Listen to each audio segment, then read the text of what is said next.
5 ವರ್ಷಗಳ ನಂತರ ಮೊದಲನೇ ಬಾರಿಗೆ ಸ್ಟಾಕ್ ಮಾರ್ಕೆಟ್ ಶನಿವಾರ ಕೂಡ ಓಪನ್ ಇರ್ತಾ ಇದೆ. ಏಕೆಂದ್ರೆ ಬಜೆಟ್ ಇರುವ ಕಾರಣ. ಈ 2025ರ ಕೇಂದ್ರೀಯ ಬಜೆಟ್ ಮಾರ್ಕೆಟ್ ಗೆ ಫೇವರ್ ಇದ್ರೆ ಅಪ್ ಸೈಡ್, ಇಲ್ಲಾಂದ್ರೆ ಡೌನ್ ಸೈಡ್ ನಲ್ಲಿ ಮಾರ್ಕೆಟ್ ರ್ಯಾಲಿ ಆಗೋದಂತರೂ ನಿಜಾನೇ. ನೀವು ಆಪ್ಷನ್ ಟ್ರೇಡಿಂಗ್ ಅಲ್ಲಿ ಮಾರ್ಕೆಟ್ ಯಾವ ಸೈಡ್ ಮೂವ್ ಆದ್ರೂ ಪ್ರಾಫಿಟ್ ಅಂತೂ ಮಾಡಬಹುದು. ಆದ್ರೆ ಈ ಶೇರ್ ಮಾರ್ಕೆಟ್ ಅಲ್ಲಿ 100% ಗ್ಯಾರಂಟಿ ಅನ್ನೋದು ಇರುವುದಿಲ್ಲ. ಆದ್ರೂ ಬಜೆಟ್ ಡೇ ಅಲ್ಲಿ ಯಾವ ಸ್ಟ್ರಾಟಜಿಯನ್ನು ಯಾವ ಟೈಮ್ ಅಲ್ಲಿ ಯೂಸ್ ಮಾಡ್ಬೇಕಂತ ಹೇಳ್ತೀನಿ. ವಿಡಿಯೋನು ಕೊನೆ ತನಕ ನೋಡ್ತಾ ಇರಿ. ಇನ್ನೊಂದು ಇಂಪಾರ್ಟೆಂಟ್ ವಿಷಯ ಏನಂದ್ರ, ನಾನು ಸೆಬಿ ರಿಜಿಸ್ಟರ್ಡ್ ಅಡ್ವೈಸರ್ ಅಲ್ಲ. ಹೀಗಾಗಿ ನೀವು ಟ್ರೇಡ್ ಮಾಡಬೇಕಾದ್ರೆ ನಿಮ್ ಓನ್ ರಿಸ್ಕ್ ಮೇಲೆ ಮಾಡಿ.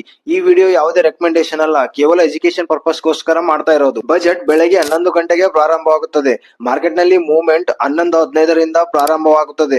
ಮಾರ್ಕೆಟ್ ನಲ್ಲಿ ತುಂಬಾ ವಾಲಿಟಿಲಿಟಿ ಇದ್ದು ಮಾರ್ಕೆಟ್ ಯಾವ ಸೈಡ್ ಮೂವ್ ಆಗುತ್ತದೆ ಅಂತ ಯಾರಿಗೂ ಗೊತ್ತಿರುವುದಿಲ್ಲ. ಅದಕ್ಕಾಗಿ ಈ ದಿನ ಲಾಂಗ್ ಸ್ಟ್ರಾಡಲ್ ಸ್ಟ್ರಾಟಜಿಯನ್ನು ಯೂಸ್ ಮಾಡಬಹುದು. ಅದು ಹೇಗಂದ್ರೆ, ನಿಮಗೆ ಬೆಟರ್ ಅನಿಸುವ ಇಂಡೆಕ್ಸ್ ನಲ್ಲಿ ಕಾಲ್ ಹಾಗೂ ಪುಟ್ಟು ಎರಡರ ದೂರದ ಅಂದ್ರೆ OTM out of the money strike price ನ ಕಾಂಟ್ರಾಕ್ಟ್ಸ್ ಅನ್ನು ಬೈ ಮಾಡಬೇಕು. ಸ್ಪೆಷಲ್ ಡೇ ಇರುವುದರಿಂದ ಕಾಂಟ್ರಾಕ್ಟ್ಸ್ ನ ಪ್ರೀಮಿಯಂ ತುಂಬಾ ಕಾಸ್ಟ್ಲಿ ಇರುತ್ತವೆ. ಮಾರ್ಕೆಟ್ ಯಾವುದೇ ಒಂದ್ ಸೈಡ್ ಸಡನ್ ಆಗಿ ಮೂವ್ ಆದ್ರೆ ಗಾಮಾ ಬ್ಲಾಸ್ಟ್ ಎಫೆಕ್ಟ್ ನಿಂದ ಆಪ್ಷನ್ಸ್ ನಲ್ಲಿನ ಪ್ರೀಮಿಯಂ ತುಂಬಾ ಸ್ಪೈಕ್ ಆಗುತ್ತದೆ. ಇದರಿಂದ ಒಳ್ಳೆಯ ರಿಟರ್ನ್ ಅನ್ನು ಜನರೇಟ್ ಮಾಡಬಹುದು. ಹಾಗೆ ತಗೊಂಡಿರುವ ಇನ್ನೊಂದು ಕಾಂಟ್ರಾಕ್ಟ್ ನ ಆಪ್ಷನ್ ನ ವ್ಯಾಲ್ಯೂ 0 ಆಗುತ್ತದೆ. ಇಲ್ಲಿ ಇನ್ನೊಂದು ನೆಗೆಟಿವ್ ಪಾಯಿಂಟ್ ಏನಂದ್ರೆ, ಮಾರ್ಕೆಟ್ ಯಾವ ಸೈಡ್ ಮೂವ್ ಆಗದೆ ಅಲ್ಲೇ ಇದ್ರೆ ಅಂದ್ರೆ ಸೈಡ್ ವೇಸ್ ಆದ್ರೆ ಟೀಟಾ ಡಿಕೆ ಆಗಿ 2 ಕಾಂಟ್ರಾಕ್ಟ್ ಗಳ ಪ್ರೀಮಿಯಂ ಮೆಲ್ಟ್ ಆಗುತ್ತದೆ, ಅಂದ್ರೆ 0 ಆಗುತ್ತದೆ. ಹೀಗಾದ್ರೆ ಕಾಲ್ ಪುಟ್ ಎರಡರ ವ್ಯಾಲ್ಯೂ 0 ಆಗಿ 2 ಕಡೆಯಿಂದ ಲಾಸ್ ಆಗುತ್ತದೆ.